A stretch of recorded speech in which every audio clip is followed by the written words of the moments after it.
Drama की starting एक plane को दिखाने से होती है, जिसका पायलट इस ड्रामा का मेन लीड जिंग जिंग होता है। जिंग जिंग उसे प्लेन को ठीक से उड़ाने की कोशिश कर रहा था और मौसम खराब होने की वजह से प्लेन में काफ़ी ज़्यादा प्रॉब्लम्स आ गई थी। जिंग जिंग ट्राई करता है अपनी सीनियर्स के साथ कांटेक्ट करने का। वह बार बार उन्हें वॉइस मेल भेजता है, पर उधर से कोई भी उनकी मदद नहीं कर रहा था, जिससे सभी पैसेंजर भी परेशान थे। वह सभी पैसेंजर चिल्ला रहे थे कि पायलट प्लेन को ठीक से नहीं चला रहा। उनमें से कुछ तो यह भी बोल रहे थे कि अगर हमें कुछ हो गया तो क्या पायलट हमारी फैमिली को संभाल लेगा। पायलट को प्लेन ठीक से उड़ाना नहीं आता। तभी एक एयर होस्टेस आकर बताती है कि प्लेन में कुछ प्रॉब्लम्स आ गई हैं, तो जल्दी से आप सभी अपनी सीट बेल्ट लगा लीजिए और मास्क भी पहन लीजिए। पैसेंजर तो एयर होस्टेस पर ही चिल्लाने लगते हैं और वह उसी को काफ़ी ज़्यादा सुनाए जा रहे थे, क्योंकि सभी पैसेंजर बहुत ही ज़्यादा डरे हुए थे और प्लेन बहुत ज़्यादा लड़खड़ा रहा था। पर तभी उन सभी पायलट की आवाज़ आती है, जो कि था जिंग जिंग। कहता है, मैं आप सभी का पायलट हूँ। कृपया मैं इसको सही सलामत ज़मीन पर लैंड करवा दूंगा और आप सब सही सलामत रहेंगे। किसी को कुछ भी नहीं होगा। तो जैसे एयर होस्ट कहती है, जल्दी से उसकी बात मानिए और वैसा ही कीजिए। अब हम जिंग जिंग को उसके क्रू के साथ प्लेन से उतरते हुए देखते हैं, जिसका मतलब था उसने उस प्रॉब्लम को अच्छे से मैनेज किया है। उस एरोप्लेन को अच्छे से ग्राउंड पर लैंड करवा दिया। जैसे ही वह अंदर आते हैं, बहुत सारे लोग जिंग जिंग को घेर लेते हैं। बहुत सारी एयर होस्टेस जिंग जिंग की तारीफ करती हैं कि उन्होंने बहुत ही अच्छा काम किया है। एक एयर होस्ट कहती है, जिंग जिंग तुम एक बहुत ही अच्छी पायलट हो। ये प्रॉब्लम बहुत ही ज़्यादा बड़ी थी। तुमने इसको ऐसे मैनेज किया जैसे कुछ भी नहीं था, और मैं तुमसे सॉरी बोलती हूँ क्योंकि इस फ्लाइट के लिए मुझे भेजा जा रहा था, पर मैंने इनकार कर दिया। मुझे लगा तुम न्यू हो और तुम अच्छे से नहीं कर पाओगे, पर तुम तो बहुत ही ज़्यादा बेहतर हो। उनमें से एक एयर होस्टेस कहती है, मैं आपसे शादी करना चाहती हूँ। मेरे पेरेंट्स भी आपसे मिलना चाहते हैं। ये सुनकर वहाँ पर खड़ी एक लड़की को काफ़ी ज़्यादा बुरा लगता है और इस लड़की का नाम जियांग है। जियांग जो जिंग जिंग की गर्लफ्रेंड है, इसलिए वह यह बात सुनकर होती है और मुंह बना लेती है, जिस पर जिंग जिंग लड़कियों से कहता है, सॉरी मेरी गर्लफ्रेंड पहले से है, और वह जियांग का हाथ पकड़ता है। वह कहता है, अब हमें यहाँ से जाने दीजिए। आगे बढ़ने लगता है। तभी यहाँ पर हमारी फीमेल रिपोर्टर की एंट्री होती है, जो कि एक रिपोर्टर है और इसका नाम राय है। राय किसी से कॉल पर बात कर रही थी और वह इंसान उसको बोल रही थी कि ये एक सेलिब्रिटी पायलट है, तो तुम्हें इसकी फ़ोटो लेनी है, पर इस बात का ध्यान रखना कि तुम फ़ोटो लेते हुए पकड़ी ना जाओ। जिस पर राय कहती है, मैं एक्सपर्ट हूँ, तुम टेंशन मत लो, मैं सब संभाल लूँगी। और इसके बाद वह जिंग जिंग की फ़ोटो डिलीट करना शुरू कर देती है और काफ़ी सारी फ़ोटो क्लिक कर लेती है। जिंग जिंग यह देख लेता है कि राय फ़ोटो क्लिक कर रही है। वह अपना चश्मा नीचे करता है। राय भी उसे देख लेती है और फिर राय अपनी मन में सोचती है, ये तो मेरा एक्स हस्बैंड है। और फिर हमें फ्लैशबैक दिखाया जाता है जब जिंग और राय हाई स्कूल में थे। इन्होंने दोनों ने मैरिज सर्टिफिकेट ले लिया था। राय जिंग जिंग से कहती है, क्योंकि अब हमने शादी कर ली है तो अब हम हमेशा साथ रहेंगे। जिस पर जिंग जिंग कहता है, हाँ बिल्कुल हम साथ रहेंगे। ग्रेजुएशन के बाद मैं पायलट बन जाऊंगा और फिर हम साथ में पूरी दुनिया घूमेंगे। यह दोनों हाथ करते हैं और सीन वापस प्रेजेंट में शिफ्ट होता है। जिंग जिंग चलकर थोड़ा सा आगे आता है राय की तरफ, जिस पर राय सोचती है कि ग्रेजुएशन के बाद हमारा ब्रेकअप हो गया और 3 साल हो चुके हैं। मैंने जिंग जिंग से डिवोर्स लिया है। साथ में जियांग भी आगे आती है और जिंग जिंग की साइड में आकर खड़ी हो जाती है।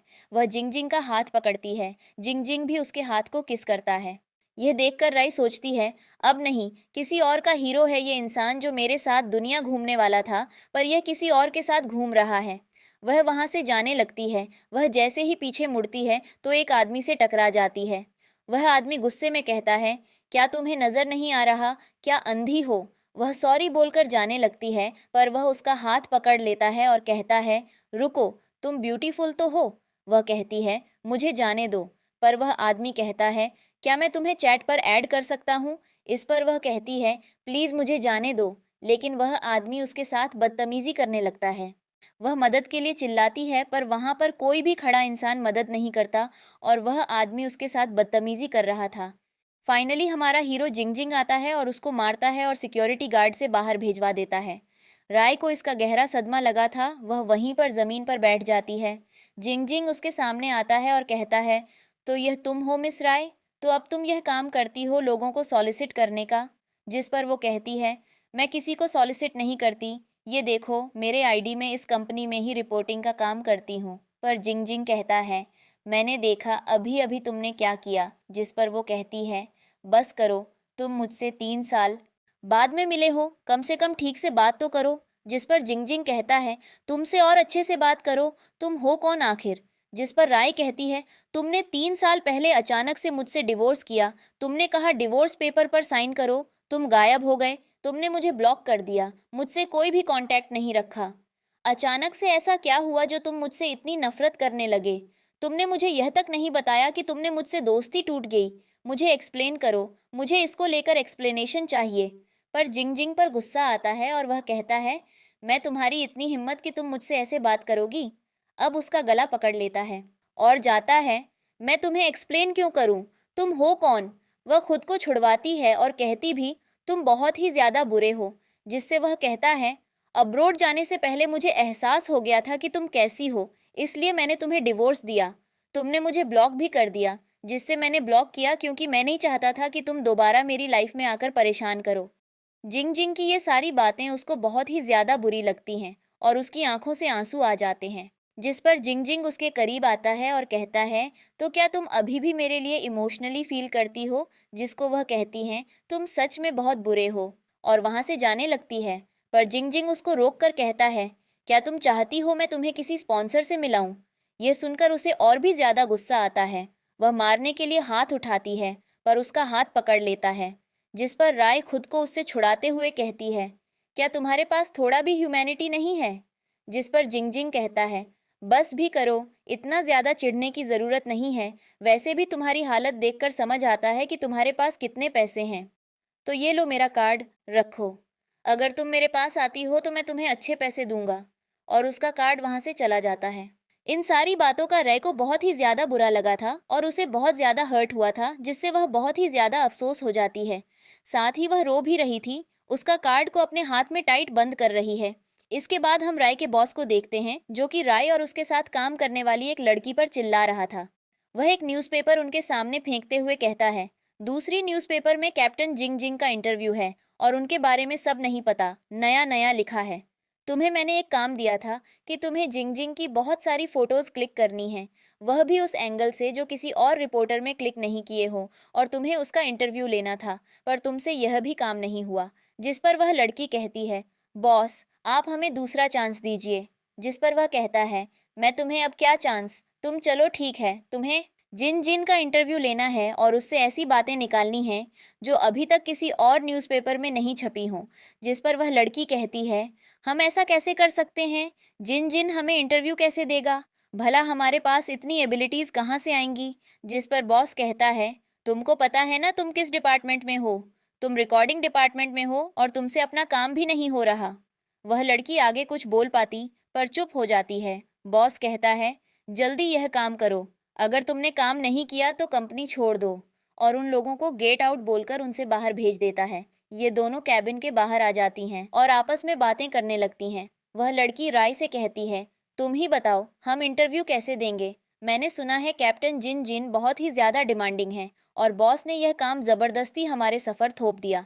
साथ हम इंटरव्यू की स्क्रिप्ट कहाँ से लाएंगे, वह भी इतनी ज्यादा अलग और यूनिक। वह राय से कहती है, राय तुम ही बताओ हम क्या करें, क्या तुम्हारे पास कोई आइडिया है जिससे हम कैप्टन जिंग जिंग का इंटरव्यू ले सकें। जिस पर राय कहती है, मेरे पास तो कोई आइडिया नहीं। वह लड़की कहती है, अगर हमने इंटरव्यू नहीं लिया तो हमें नौकरी से निकाल दिया जाएगा और फिर हम बेरोजगार हो जाएंगे। अगर कोई रोजगार होगा तो हमारे पास पैसे नहीं होंगे, पैसे नहीं होंगे तो हमारे पास घर नहीं होगा, घर नहीं होंगे तो मेरे पास खाना नहीं होगा। वह आगे कुछ बोल पाती, राय उसे चुप करते हुए कहती है, ठीक है पहले यहाँ से चलते हैं। इसके बाद वह दोनों कैप्टन जिंग जिंग के घर के सामने पहुंच जाती हैं। जिस पर वह लड़की राय से कहती है, लाइंस वाले अपने सीनियर कैप्टन को बहुत ही अच्छे से रखते हैं क्योंकि वह घर उसको एयरलाइन की तरफ से ही मिला था।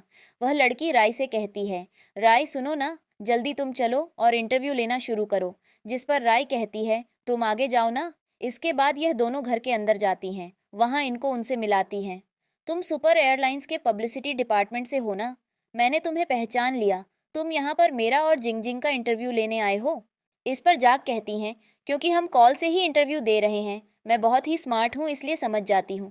चलो मैं तुम्हें बता देती हूँ, मैं और जिंग जिंग जल्दी ही एंगेजमेंट करने वाले हैं। ये सुनकर राय को थोड़ा सा बुरा लगता है और वह थोड़ी सी शॉक भी होती है।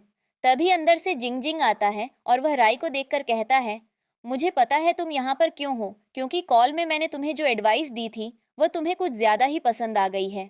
जिस पर प्रिया कहती है, ऐसा नहीं है, और वह अपना आई कार्ड दिखाते हुए कहती है, मैं यहाँ काम के सिलसिले में हूँ। इस पर वह कहता है, तो फिर ठीक है, और कहता है, मैं अपनी गर्लफ्रेंड के साथ बहुत बिजी हूँ, मेरा टाइम वेस्ट मत करो, और अंदर जाने लगता है। पर तभी राय उससे कहती है, कैप्टन जिनजिन, आउटसाइड की मीडिया आपके बारे में बहुत सारी अफवाह फैला रही है और आपके बारे में बहुत सारी झूठी बातें अखबारों में लिख रही हैं। इसलिए एयरलाइंस चाहती है हम आपका इंटरव्यू लें और एयरलाइंस की तरफ से आपका एक इंटरव्यू पब्लिक किया जाए। इसलिए हम यहाँ पर आए हैं, हम आपका इंटरव्यू लेना चाहते हैं ताकि आपके बारे में जो अफवाह फैल रही है हम उसको रोक सकें, क्योंकि उन अखबारों की वजह से एयरलाइन को बहुत ही ज़्यादा लॉस हो रहा है। जिस पर जिनजिन कहता है, ठीक है, तुम अंदर आ सकती हो, पर आने से पहले तुम्हें खुद को वॉश करना होगा। जिस पर राय कहती है, तुम क्या कह रहे हो? वह कहता है, मैं नहीं चाहता कोई भी बकवास मेरे घर के अंदर एंटर करें। जिस पर वह कहती है, तुम्हें ऐसा क्यों बोल रहे हो? वह कहता है, हाँ, मैं नहीं चाहता कोई भी डर्टी थिंग्स मेरे घर के अंदर आएं। तो कहती है, मैं डर्टी थिंग नहीं रखती। जिसको वह कहता है, मैं अच्छे से जानता हूँ, मेरे पास सिर्फ आधा घंटा है इंटरव्यू के लिए, उसमें से 5 मिनट निकल चुके हैं। अगर तुम चाहती हो इंटरव्यू लेना तो खुद को जल्दी बोलो।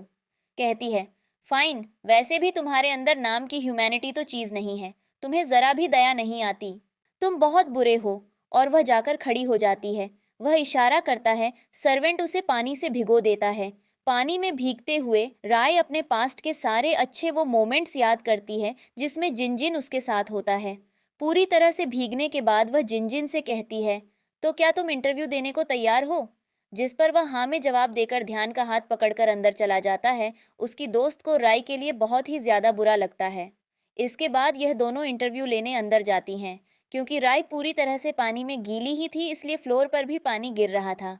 जिस पर जियांग जिनजिन से कहती है, ये इस तरह से इंटरव्यू कैसे लेगी? इसकी वजह से पूरा फ्लोर गंदा हो रहा है। उस पर जान उसकी तरफ एक शर्ट पैटर्न रहता है, जो जाकर खुद को ड्राई करो, तुम्हारी वजह से हमारा गंदा हो रहा है, इस फ़ोन को गंदा मत करो। जियांग कहती है, वॉशरूम उस तरफ है। इस पर वह अपने दोस्त से कहती है, मैं चेंज करके आती हूँ, तब तक तुम इंटरव्यू स्टार्ट करो। उसके बाद वह जाती है और शर्ट पहनकर आती है। जिनजिन जैसे ही इसे देखता है, एक पल के लिए उसे ही देखता रह जाता है। उसके बाद राय आकर बैठ जाती है। जिनजिन इंटरव्यू दे रहा था और बस एक दूसरे के लिए तारीफ कर रही थी। जियांग कहती है, जिनजिन बहुत ही अच्छा है, वह हमेशा ही मेरे साथ बहुत अच्छा बिहेव करता है, वह मुझसे बहुत ज़्यादा प्यार करता है, इसलिए मैं भी जिनजिन के साथ बहुत ज़्यादा खुश हूँ। जिस पर जिनजिन कहता है, सही कहा, मैं भी तुम्हारे साथ साथ खुश हूँ और हम दोनों जल्दी शादी करेंगे। तुम्हारे पेरेंट्स भी चलो, उनसे मिलाने आएंगे। मैं भी अपने पेरेंट्स को तुम्हारे पेरेंट्स से जल्दी मिलवा दूंगा। राय जिंग जिंग से सवाल करती है कि आप पायलट किस तरह से बने, पर जिंग जिंग खुदाई के सवालों को इग्नोर कर देता है। जिस पर राय कहती है, कृपया आप इंटरव्यू को थोड़ा सीरियसली लीजिए, थोड़ा सीरियसली जवाब कीजिए। जिस पर वह उठकर खड़ा हो जाता है और कहता है, मत करो, बहुत हुआ, मेरा टाइम वेस्ट करना बंद करो और यहाँ से दफ़ा हो जाओ। तो वह कहती है, आप हमारे साथ ऐसा नहीं कर सकते, हम पहले ही स्क्रिप्ट ले चुके हैं। अगर आप इंटरव्यू नहीं देंगे तो इससे आपको कहीं नुकसान होगा, क्योंकि बाहर आपकी इमेज खराब हो रही है और इससे एयरलाइन को भी बहुत ज़्यादा नुकसान हो रहा है। जिस पर वह इंटरव्यू देने के लिए राज़ी हो जाता है। उसके बाद इंटरव्यू लिया जाता है और बहुत सारे सवाल जवाब किए जाते हैं और अगले दिन हम रे और उसकी दोस्त को उनके बॉस के कैबिन में देखते हैं। उन पर चिल्लाता है और कहता है, ये स्क्रिप्ट फेक है। जिस पर वह दोनों कहती हैं, ऐसा नहीं हो सकता, आपको ये किसने बोला? जिस पर वह कहता है, मुझे किसी ने भी बोला हो, पर उसने मुझे बचा लिया, वरना अगर मैं इसे लौट कर देता तो कितना ज़्यादा इंसल्ट होता। तुम दोनों की वजह से पहले ही एयरलाइन की बहुत ज़्यादा बदनामी हो चुकी है। तुम क्या एयरलाइंस को बिल्कुल बर्बाद कर देना चाहती हो? जिस पर राय कहती है, कृपया बताइए, आपको ये किसने बोला है? तभी पीछे से जांग कहती है, मैंने बोला है। उनका बॉस बहुत जल्दी से भागकर ज्ञान के पास जाता है और कहता है, मैडम थैंक यू, आपने मुझे यह बताया कि यह स्क्रिप्ट फेक है, वरना मैं मैसेज को पोस्ट कर देता और इस एयरलाइन की बहुत ज़्यादा बदनाम हुई होती। इस पर राय कहती है, ऐसा नहीं हो सकता। वह कहती हैं, ये इंटरव्यू पहले ही दूसरी वेबसाइट पर अपलोड है। राय कहती हैं, ऐसा नहीं हो सकता, बस करो, तुम्हें नहीं पता क्या, जिया इस एयरलाइन की सेलिब्रिटी है और जो जानने का कहा था वह सब ठीक होता है। तभी यहाँ पर जिन जिन भी आ जाता है। बॉस पूछता है, सर आप यहाँ पर क्यों आए हैं? वह कहता है, मैं अपनी गर्लफ्रेंड को पिक करने आया हूँ। और वह भी कहता है कि स्क्रिप्ट फेक है। जिस पर बॉस कहता है, अब तो जिन जिन में ही ये बोल दिया, तुम्हारी वजह से हमारी एयरलाइन की बहुत ज़्यादा इंसल्ट होने वाली थी, इसीलिए मैं तुम दोनों को जॉब से फायर करता हूँ। जिस पर जानते हैं कि इनको सिर्फ जॉब से फायर मत करो, ये भविष्य में और भी लोगों को इस तरह से परेशान कर सकती है, इन्हें एयरलाइन इंडस्ट्री से ही निकाल दो। पर जिन जिन कहता है, अगर तुम नहीं चाहती हो तो यह हो जाएगा, तुम टेंशन मत लो, मैं इनको ऐसा करूँगा कि कभी ऑनलाइन इंडस्ट्री में जॉब ही नहीं मिलेगा। जिस पर राय कहती हैं, तू मुझसे किस बात का बदला ले रहा हो? और हमें फ्लैशबैक दिखाया जाता है जहाँ पर जिन जिन बैठा हुआ था और वह अपना मैरिज सर्टिफिकेट देख रहा था। तभी वहाँ पर दो लड़के आते हैं और उसके हाथ में मैरिज सर्टिफिकेट ले लेते हैं। वह कहते हैं, कभी तुमने डिप्लोमा भी नहीं लिया और तुमने शादी कर ली, तुम्हें नहीं लगता तुमने ये बहुत ज़्यादा जल्दी किया है? उस पर वह कहता है, मेरी वाइफ बहुत ही ज़्यादा ब्यूटीफुल है, मैं नहीं चाहता कोई और उससे शादी करे, इसलिए मैंने शादी कर ली। तभी वहाँ पर उसका दोस्त आता है और उसको कहता है, ये देखो, तुम्हारी वाइफ को लेकर एक पोस्ट अपलोड हुआ है स्कूल के ग्रुप पर कि तुम्हारी वाइफ एक ओल्ड मैन के साथ है। जिसको वह कहता है, इनसे रूमर्स पर यकीन मत करो। उसका दोस्त कहता है, तो अपनी वाइफ को कॉल तो करो। वह राय को कॉल लगाता है, लेकिन राय का फ़ोन ऑफ था। इसके बाद वह अपने दोस्त से कहता है कि फ़ोटो या कोई बड़ी बात नहीं हुई है, ये सिर्फ रूमर्स हैं, चलो खरीद कर लेते हैं। और वह अपने दोस्त के साथ इसने खरीद कर जब आ रहा था, तब उसकी नज़र राय पर पड़ती है जो कि किसी आदमी को हक करता है और वह भी स्माइल करते हुए उस ओल्ड आदमी से बात कर रही थी। ये देखकर जिन जिन को बहुत ही ज़्यादा बुरा लगता है और वह इस नेट वहीं पर फेंक कर वहाँ से चला जाता है। प्रेजेंट में शिफ्ट होता है। जिन जिन राय से कहता है, तुम खुद से क्यों नहीं पूछती कि मैं किस बात का बदला ले रहा हूँ? जिस पर राय चिढ़ जाती हैं और कहती हैं, ठीक हाय, मैं झूठ छोड़ रही हूँ, लेकिन मेरी दोस्ती में सेंटर प्लीज़ उसे से प्यार मत करो। और वह वहाँ से चले जाती हैं। इसके बाद हम राय को बैठे हुए देखते हैं, जो कि बहुत ही ज़्यादा अपसेट थी और वह सोच रही थी कि इस रिलेशनशिप में बस मैंने ही सब किया था। पता नहीं अचानक से क्या हो गया कि सब कुछ इतना ख़राब हो गया और जिन जिन ने बिना मुझसे बोले डिवोर्स ले लिया। तभी वहाँ उसकी दोस्त आती हैं जिसका नाम जूम होता है। जूम राय से कहती हैं, आज जो कुछ भी हुआ बहुत गलत हुआ था, तुमने तो क्यों बर्दाश्त कर रही हो? तुम्हें बहुत ही ज़्यादा किया जा रहा है, तुम इसके बावजूद भी चुप हो, तुम्हें कुछ बोलना चाहिए। आखिर उसे पायलट से तुम्हारा क्या रिलेशन है कि इतना ज़्यादा गुस्सा निकल रहा है? और तुम कुछ भी नहीं बोल रही थी। उन्हें परेशान होने की ज़रूरत नहीं थी। भले ही मैं जॉब से फायर हो जाऊं, लेकिन मैं तुम्हारी जॉब नहीं जाने दूंगी। जूम कहती हैं, लेकिन मुझे तुम्हारे लिए बुरा लग रहा था कि। तो वह कहती हैं, टेंशन मत लो, मैं अपने लिए कोई और काम ढूंढ लूंगी। तुम वहां से चली जाती हो। राय के पास उसके डैड की कॉल आती है। राय डर कर उनसे कहते हैं, मुझे पता चला कि तुमको कोई एयरलाइंस में पुलिंग कर रहा है, अभी मैं तुम्हारे बॉस को कॉल करता हूँ। वह जानती नहीं कि तुम्हारे डैड कौन है। अगर उन्हें पता गया तो वह तुम्हारे साथ किस तरह का बिहेव कभी नहीं करेंगे। जिस पर वह कहती है, डैड आपको कुछ करने की ज़रूरत नहीं है, मैं हैंडल कर लूँगी। और कॉल कट कर देती है। इसके बाद हम उसे कैंटीन में बैठे हुए देखते हैं। तभी वहाँ पर एक दूसरा पायलट आता है जिसका नाम हैंग होता है। हैंग आकर राय के पास बैठ जाता है और उससे कहता है, तुम कैसी हो? तुम बड़े दिनों बाद दिखी हो। क्या तुम अभी अपने अंकल आंटी के साथ ही रह रही हो? वैसे तुम्हारा एक्स हस्बैंड भी यही है और उसने तुम्हें डिवोर्स दे दिया था। जिस पर वह कहती है, ये कोई इतनी बड़ी बात नहीं है, उसके साथ मेरा सब कुछ खत्म हो चुका है और वह मैटर भी अब तक क्लोज हो चुका है। जिस पर चिन उसका हाथ पकड़ते हुए कहता है, कोई बात नहीं, मैं तुम्हारे साथ हूँ। तभी यहाँ पर जिन जिन और जान आ जाते हैं। जान कहती है, तुम दोनों के बीच क्या चल रहा है? जिस पर चिन राय से कहता है, क्या तुम इन दोनों को जानती हो? राय साफ इनकार करती है। जिस पर जिन जिन कहता है, तो तुम मुझे नहीं जानती हो? उसके हाथ पकड़ लेता है और कहता है, कल तो तुम मेरे पास आने को तैयार थी, मेरा इंटरव्यू ले रही थी और मुझे पहचानती भी नहीं। तभी वह हाथ छुड़ाने लगता है और वह जिन जिन को एक दो बार पंच मारता है। जिस पर जिन जिन मारने वाला था, पर बीच में राय आ जाती है और चिन को वहां से ले जाती है। ये दोनों राय और चिन पार्किंग में थे। तभी जिनके पास उसके सीनियर का कॉल आता है और उसे बहुत ज़्यादा डांटते हैं कि तुमने अपने साथी पायलट पर हाथ कैसे उठाया। वह उसे मिलाने के लिए बुलाते हैं। जिन वहां से चला जाता है। तभी यहाँ पर जिन जिन का दोस्त आता है और वह आकर रिफर चिल्लाने लगता है कि तुमने 3 साल पहले तो मेरे दोस्त की जिंदगी बर्बाद की थी, फिर से उसके सामने आकर उसे परेशान क्यों कर रही हो। ये सुनकर कुछ शक होती है और कहती है, तुम कहना क्या चाहते हो। वह कहता है, 3 साल पहले ओल्ड मैन के साथ क्या कर रही थी। जिस पर राय अपना पास याद करती है और हमें पता चलता है कि वह ओल्ड मैन और कोई नहीं बल्कि उसके फादर हैं। वह समझ जाती है कि जिन जिन ने उसे डिवोर्स क्यों दिया और वह उससे नफरत क्यों करता है। जिसके बाद वह जल्दी से भागकर जिन जिन के पास जाती है, पर जिन जिन लंच कर रहा था। वह जन जन से कहती है, मुझे तुमसे बात करनी है। जिसको जिन जिन कहता है, अभी मैं कोई बात नहीं कर सकता, मैं बहुत बिजी हूँ। और वह अपने हाथों से अपनी गर्लफ्रेंड को खाना खिलाता है। वह कहती है, पर मुझे अभी बात करनी है, पर वह बात करने से साफ इनकार कर देता है। वहां पर एक ग्लास गिरा देती है और फिर राय से कहती है, इसका कांच किसी को लग सकता है, तुम इसको क्लीन कर दो। वह क्लीन करने शुरू कर देती है, पर तभी एक ग्लास के हाथ में लग जाता है। जिस पर जिन जिन उठकर खड़ा हो जाता है और कहता है, तुम बार बार या तो तुम ठीक से खाना भी नहीं खाने दोगी। और गुस्से में वहां से चला जाता है। राय भी उसके पीछे भागकर जाती है और उसको रोकते ही कहती है, प्लीज एक बार मेरी एक्सप्लेनेशन सुन लो। जिस पर जिन जिन उसको किस कर लेता है और कहता है, तुम यही चाहती हो ना। और जबरदस्ती उसको कार में बिठाता है। वह उसको एक होटल रूम में लेकर आता है और उसके साथ जबरदस्ती करता है।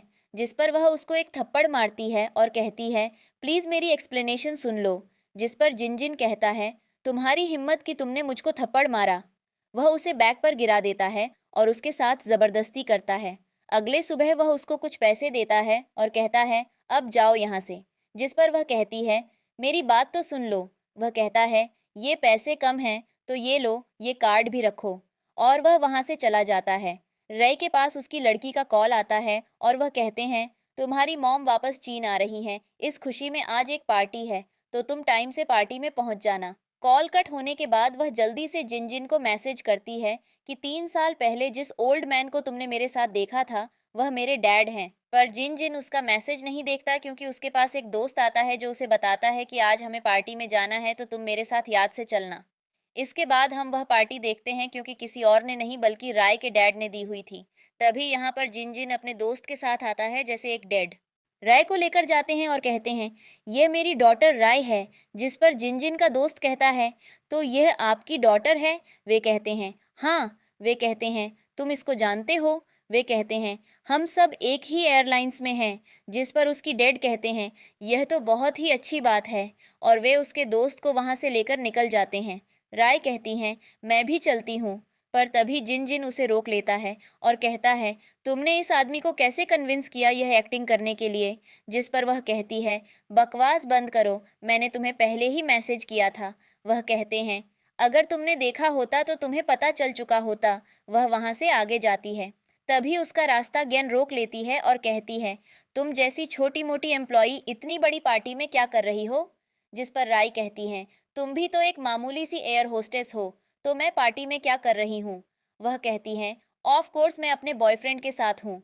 तभी यहाँ पर राय की डैड राय को स्टेज पर बुलाते हैं और वे सभी से कहते हैं, मैं अपनी एयरलाइंस और अपना कंपनी अपनी बेटी को हैंडओवर कर रहा हूँ। यह सुनकर तो ज्ञान शॉक हो जाती है। तभी चिन उसके पास आता है और उसे डांस के लिए कहते हैं। वह उसके साथ डांस करने वाली थी, लेकिन जिन जिन आंखों से रोकता है और राय को खींचकर बाहर ले जाता है और कहते हैं, तुम्हें यह अमीर आदमी कहाँ से मिला। जिसको वह कहती हैं, तुम पागल हो चुके हो। वह यहाँ पर राय के साथ बदतमीजी करता है, जिस पर राय उसे थप्पड़ मारती है। जिन जिन गुस्से में वहां से चला जाता है। तभी वहां पर चिन आता है और राय से कहता है, 3 साल पहले जो कुछ भी हुआ उसे भूल जाओ, एक नई शुरुआत करो। और वह उसको प्रपोज करते हुए कहता है, क्या तुम मेरे साथ एक नई शुरुआत करना चाहोगी। क्या तुम प्लीज मुझे एक चांस दोगी। इस पर वह कुछ सोचने के बाद हाँ बोल देती है और यह सीन यहीं पर कट हो जाता है। इसके बाद हम राय को उसके डैड के साथ देखते हैं, जो उसे समझा रहे थे कि उसे कैसे बिजनेस करना है और कैसे एम्प्लॉयज़ को हैंडल करना है। वह उसे हर एक बात बहुत डिटेल में बताते हैं और कहते हैं, आगे से यह कंपनी और यह एयरलाइन तुम्हारे ऊपर ही डिपेंड करेगी कि तुम इसको ऊपर लेकर जाती हो या नीचे। जिसके बाद वह जिन जिन के पास जाती है और उससे कहती है, मैं यहाँ पर तुमसे एक कॉन्ट्रैक्ट की सिलसिले में बात करने आई हूँ। जिस पर वह कहता है, अभी मैं थोड़ा सा बिजी हूँ, तुम्हें थोड़ा वेट करना होगा। जिस पर वह कहीं पर बैठ जाती है। काफ़ी टाइम गुजर जाता है और इस बेचारी को बैठ बैठ नींद आ रही थी, जिस पर जिनजिन जाकर उसके पास बैठ जाता है। वह कहती है, क्या तुम्हारा काम कंप्लीट हो गया? तो वह कहता है, हाँ। राय कहती है, तो फिर इस कॉन्ट्रैक्ट को साइन कर दो। वह कहता है, अभी लंच टाइम है, पहले मुझे लंच करना है क्योंकि मुझे भूख लगी है। क्या तुम मेरे साथ लंच करने चलोगी? वह कहती है, मैं टाइम वेस्ट नहीं करना चाहती, पहले मुझे कॉन्ट्रैक्ट पर सिग्नेचर चाहिए। जिस पर वह उसके हाथ से फाइल लेता है और कॉन्ट्रैक्ट पर सिग्नेचर कर देता है। इसके बाद वह कहता है, क्या आप मेरे साथ लंच करने चलोगी? और हम इन्हें दोनों को एक होटल में खाना खाते हुए देखते हैं, जहां पर जिनजिन उसे थोड़ा सा खाना सर्व करता है। जिस पर वह याद करती है कि जिनजिन किस तरह से ज्ञान को खाना खिला रहा था। वह कहती है, क्या तुम सभी के साथ ऐसे बिहेव करते हो? वह कहता है, सिर्फ तुम्हारे साथ। जिस पर वह कहती है, नहीं, पिछले बातों की गर्लफ्रेंड को ऐसे ही खिला रहे थे। वह कहता है, क्या तुम्हें जलन फील हो रही थी? इस पर वह कहती है, बिल्कुल नहीं, और उठकर वहां से चली जाती है। वह उसको रोकता है और कहता है, हम लोग एक बार फिर से नई शुरुआत करते हैं। इस पर वह कहती है, बिल्कुल नहीं, मैंने एक न्यू बॉयफ्रेंड बना लिया। यह सुनकर जिनजिन शॉक होता है और यह सीन यहीं पर कट हो जाता है। इसके बाद हम जिनजिन को उसके दोस्त के साथ देखते हैं। जिनजिन उसे बताता है कि राय ने न्यू बॉयफ्रेंड बना लिया, जिस पर उसका दोस्त कहता है, यह तो होना ही था, जिस तरह का बॉयफ्रेंड तुमने उसके साथ किया था, यह तो होता ही। जिस पर वह कहता है, मुझे 3 साल पहले गलतफहमी हो गई थी और अब मुझे अपनी गलती का एहसास हुआ। जिस पर उसका दोस्त कहता है, अब एहसास करने से क्या फ़ायदा, जो होना था वो तो हो गया। तभी यहाँ पर आती हैं और जिनजिन से कहती हैं, मैंने तुम्हें ढूंढ ही लिया, तो मेरा फ़ोन क्यों नहीं उठा रहे? मैं कितनी ज़्यादा परेशान थी। जिस पर जिनजिन उससे कहता है, अब हमारे बीच कुछ नहीं है। मैंने तुम्हें पहले ही बोला है कि मैं तुमसे ब्रेकअप कर रहा हूँ, तो प्लीज़ मेरा पीछा करना बंद करो। और वह अपने दोस्त के साथ वहाँ से चला जाता है। मैं तुम्हारा पीछा कभी नहीं छोड़ूंगी। अगले दिन वह राई से मिलने जाती है और वह राई से कहती है, प्लीज़ मेरे बॉयफ्रेंड से दूर रहो। हम दोनों एक दूसरे से बहुत प्यार करते हैं, हमारे रिलेशनशिप के बीच में ना आओ। जिस पर वह कहती है, मेरा इससे कोई लेना देना नहीं है, तो मुझसे इस बारे में बात मत करो। और राय उठकर वहाँ से जाने लगती है। जांग उठकर खड़ी होती है और फिर ज़मीन पर ऐसे गिरती है जैसे मानो राजनीति में धक्का दिया हो, और उसे रिक्वेस्ट करती है कि वह जिनजिन से दूर रहे। पर राय कहती है, मेरा उसके साथ कोई रिलेशन नहीं है, तुम्हें समझ नहीं आता क्या? और वहाँ से चली जाती है। इसके बाद ज्ञान किसी को कॉल करती है और कहती है, तुमने अच्छे से फ़ोटो और वीडियो कैप्चर किया है ना, अब जल्दी से वीडियो को एडिट करके कंपनी के ग्रुप पर अपलोड कर दो। राई जब बाहर आती है तो उसे कॉल आती है और कॉल पर उसे पता चलता है कि किसी ने कंपनी के ग्रुप पर एक वीडियो अपलोड किया है जो इस समय बहुत वायरल हो रहा है। वह काफ़ी ज़्यादा परेशान हो जाती है। तभी वहाँ पर कुछ लोग आते हैं और आकर उसको परेशान करने लगते हैं कि वह कितनी ज़्यादा बुरी है, वह दो कपल्स के बीच में आ रही है और जानबूझकर एक लड़की को परेशान कर रही है। वह लोग उसे मारने लगते हैं। तभी यहाँ पर जिनजिन आ जाता है। राई के हाथ पर बस छोटी सी चोट लगी थी, एक मामूली सी चोट।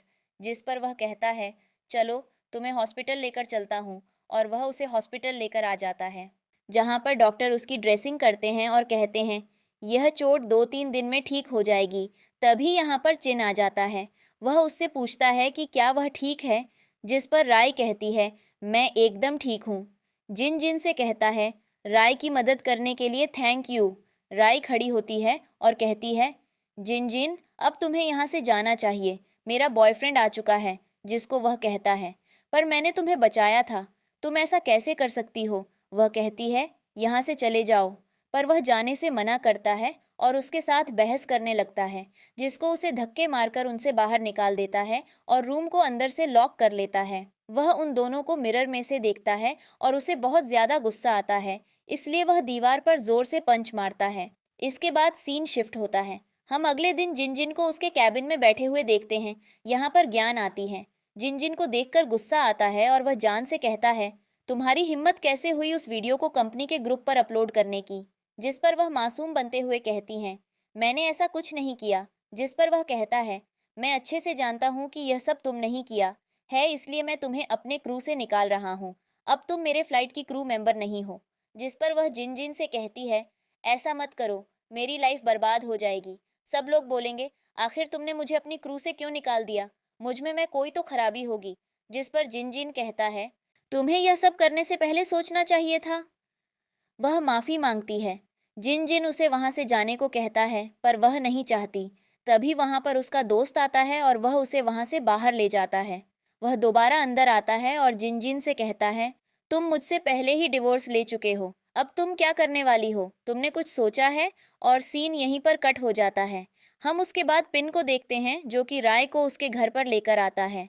राय उसे थैंक यू बोलाती है। तभी दरवाजा खुलता है। चिन जाता है, दरवाजा खोलता है। दरवाजे के बाहर जिन जिन था। जिन जिन जल्दी से अंदर आ जाता है और यह सीन भी यहीं पर कट हो जाता है। अब हम देखते हैं कि राय को एयरलाइन से कॉल आती है और उसे बताया जाता है कि ऑनलाइन पर बहुत ही ज़्यादा प्रॉब्लम्स आ रही हैं। हमारे पायलट का मूड बहुत ही ज़्यादा खराब है, फ्लाइट डिले होती जा रही है। जिन जिन उड़ान करने को तैयार नहीं है, जिस पर वह जल्दी से एयरलाइन जाती है और जिन जिन से बात करती है। वह कहती है, तुम्हें जो भी प्रॉब्लम है मुझे बोलो, मैं सब कुछ मैनेज करके दूंगी, पर इस तरह से एयरलाइन को मुसीबत में मत डालो। जिसको वह कहता है, क्या तुम्हें सच में लगता है मैं काम से रिलेटेड ये सब कर रहा हूँ? और वह उसे हक कर लेता है और कहता है, मेरी गलती थी, प्लीज़ मुझे माफ़ कर दो। और हमें दोबारा वही सीन दिखाया जाता है जहाँ पर वह घर के अंदर आता है और वह राय से कहता है, तुम इस आदमी के साथ क्या कर रही हो? जिस पर वह कह देती है, ये मेरा प्राइवेट मैटर है। वह कहता है, मैं तुम्हारा हस्बैंड हूँ। जिस पर वह कहती है, एक हस्बैंड? वह कहता है, बस करो, तुम इस आदमी के साथ रिलेशनशिप में कैसे आ सकती हो? जिस पर वह कहती है, जैसे तुम जियंग के साथ आ सकते हो, बिल्कुल वैसे ही। और उसे कहती है, यहाँ से चले जाओ।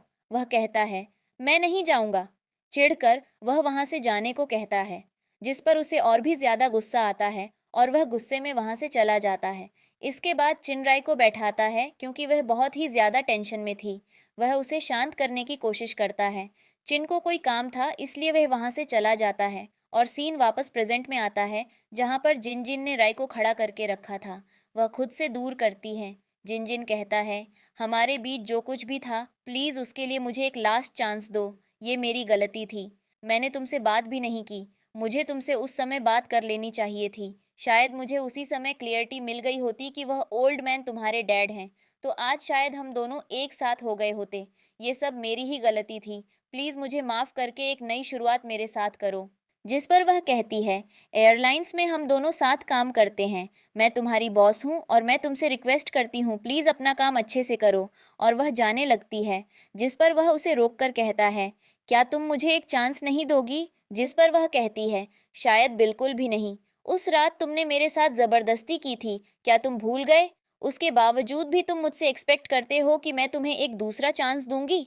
और वह वहाँ से चली जाती है। उसके जाने के बाद जिन जिन खुद से कहता है, अब मैं उसके पीछे नहीं भागूंगा, और वह कुछ डॉक्यूमेंट्स पार्क फाड़ कर हवा में उड़ा देता है।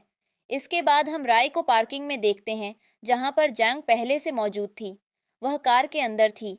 वह उसे देखकर कहती है, तुम्हारी वजह से मेरी लाइफ बर्बाद हो गई। जिन जिन मुझसे दूर हो गया, मेरी जॉब चली गई, मैं तुम्हें नहीं छोड़ूंगी। और वह मास्क पहनती है और कार को जोर से ड्राइव करती है।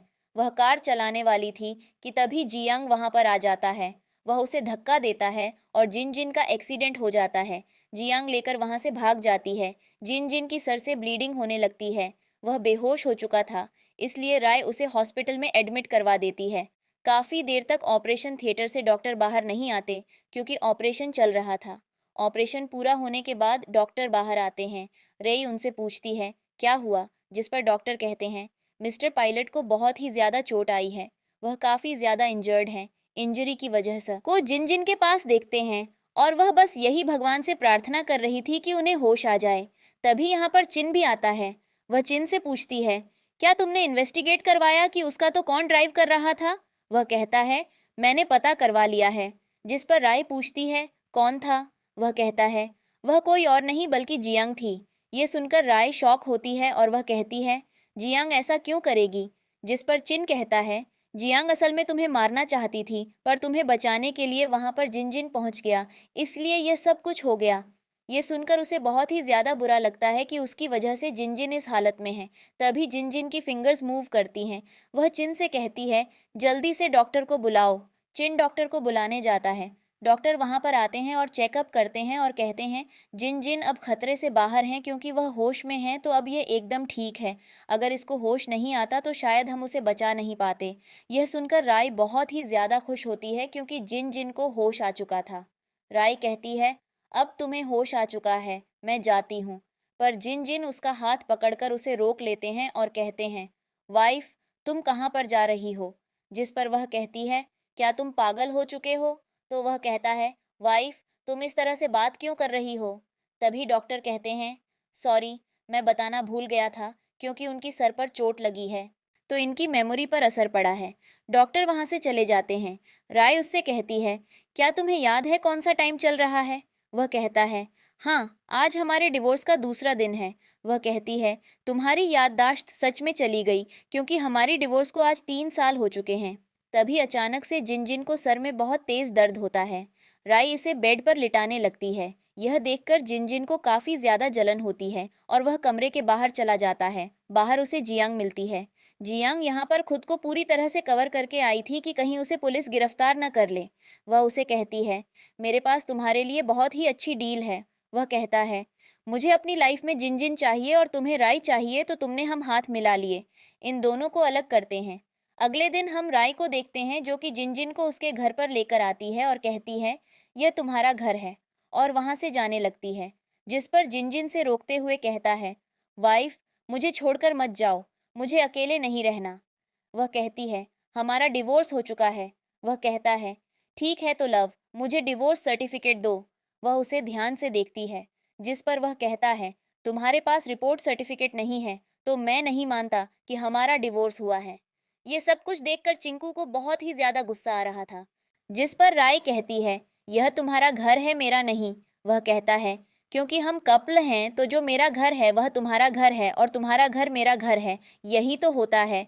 जिस पर वह उसके हाथ पर जोर से मारती है और फिर जिन जिन से कहती है तुम्हें पहले जाना चाहिए, मैसेज हैंडल करके बाद में आती हूँ। जिसको छोड़कर चली जाती है। उसे पार्किंग में एक बार फिर से जियांग मिलती है। वे दोनों कार में बैठकर बात करते हैं। उसे कुछ दवाई देती है और कहती है यह दवाई जिन जिन को खिला देना। दूसरी तरफ हम जिन जिन और राय को देखते हैं। जिन जिन राय के साथ काफ़ी प्यार से बातें कर रहा था और उसे काफ़ी ज़्यादा परेशान भी करता था, और यहाँ पर हमें इनकी कुछ अच्छी मूवमेंट्स दिखाई जाती हैं। हम अगली सुबह का सीन देखते हैं जहाँ पर चिन ब्रेकफास्ट लेकर आता है। वह एक बॉक्स देते हुए कहता है राय, ये तुम्हारा है और यह मैं जिन जिन के लिए लेकर आया हूँ। जिस पर राय कहती है ठीक है, मेरी ज़िंदगी को दे देती हूँ, और वह मुझसे खाना खिलाने लगती है। और ये सब बाहर से छिपकर चिन देख रहा था। वह खाना खाने के बाद जिन जिन बेहोश हो जाता है। तब यहाँ पर जंग आती है। वह जिन जिन को टच करने लगती है। तभी वह उसका हाथ पकड़ लेता है और अपनी आंखें खोलता है। यह देखकर वह शॉक हो जाती है और सिर्फ रिलायंस होता है कि उसने शायद वह दवाई नहीं खाई। वह उससे खुद से दूर पड़ता है और कहता है ये तुम क्या कर रही हो? वह कहती है क्या तुमने मुझे नहीं पहचाना? मैं तुम्हारी वाइफ हूँ। वह कहता है मैं अच्छे से जानता हूँ, जिया हूँ, मेरी याददाश्त मेरे पास ही है और तुम मुझे बर्बाद करना चाहती हो। पर तभी वहां पर पुलिस के सायरन की आवाज आती है। वह कहता है मैं पहले ही पुलिस को बुला चुका हूँ। वहां से भागती है, पर बाहर चिन खड़ा था जो उसका रास्ता रोकता और कहता है ये सब मैंने ही प्लान किया था ताकि मैं तुम्हें रंगे हाथों पुलिस से पकड़वा सकूं। इसके बाद पुलिस उसको अरेस्ट करके ले जाती है। तभी यहाँ पर राय आती हैं, पूछती हैं ये सब क्या हो रहा है। जिस पर वह दोनों उसे सारा सच बता देते हैं। वह कहती हैं मैं तुम्हें बेवकूफ़ लगती हूँ? एक ने मुझसे झूठ बोला कि उसकी याददाश्त चली गई और दूसरे ने मुझे सच बताया। न यार, मैं तुम दोनों की शक्ल नहीं देखना चाहती। इसके कुछ दिनों बाद हम राय को जिन जिन की कैबिन में देखते हैं जहां पर वह उससे कॉन्ट्रैक्ट के रिलेटेड बात करने आई थी। पर वह उससे एक बार फिर से माफ़ी मांगता है और दूसरा चांस मांगता है। उसे दूसरा चांस नहीं देती और वहां से बाहर चली जाती है। वह भी उसके पीछे भागकर जाता है और तभी उसका रास्ता चिन रोक लेता है और कहता है मैंने तुम्हारी हेल्प की, इसका मतलब यह नहीं हमारी दोस्ती हो गई। मैं भी जन जन से प्यार करता हूँ और उससे शादी करना चाहता हूँ। इसके बाद वह दोनों ही राय के पीछे जाते हैं। रात में राय एक क्लब में जाती है। उसके पीछे पीछे यह दोनों भी वहां पर पहुंच जाते हैं। जिन कहता है मैं तुमसे प्यार करता हूँ और शादी करना चाहता हूँ। जिन जिन भी कहती है मुझे भी दूसरा चांस दो। फिर वह उन दोनों को एक मास्क पहनने को देती हैं और कहती हैं इसको पहन लो, मैं बाद में डिसाइड करूंगी कि मुझे किससे शादी करनी है। इसके बाद वह जाकर अपनी दोस्त ढूंढ के साथ बैठ जाती हैं। तुमने क्या सोचा है? वह कहती हैं, तुम्हें पता चल जाएगा। तभी उसके पास जन जन आता है और कहता है, क्या तुम मेरे साथ डांस करोगी? वो उसका हाथ पकड़ती हैं और उसके साथ डांस करती हैं, जिसके बाद ये दोनों डांस करते हैं और इसी के साथ ये ड्रामा यहीं पर एंड हो जाता है।